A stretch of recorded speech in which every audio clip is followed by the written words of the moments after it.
This is a section of Bozeman Creek, located off the bridge in Ice House Park. The first concept we will cover using this creek is erosion and settling velocity thresholds. Here we have the intersection of two streams. The branch we are above in the photo is a high velocity creek, which at the bottom we find cobblestones as the primary form of sediment.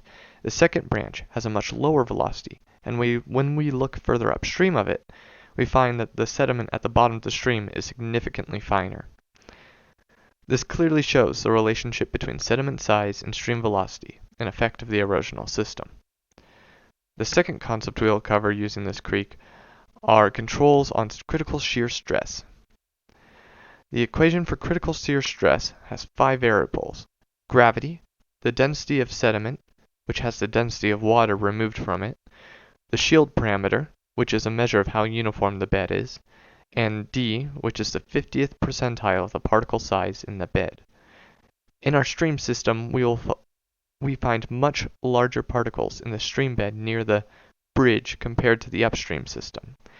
This affects the downstream system by increasing the critical shear stress threshold.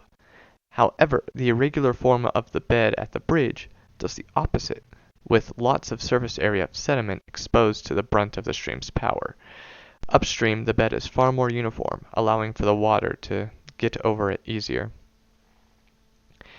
However, since the downstream bed's particles are far larger than the upstream's particles, we can infer that we'll have a greater effect, and the downstream system will have the higher critical shear stress.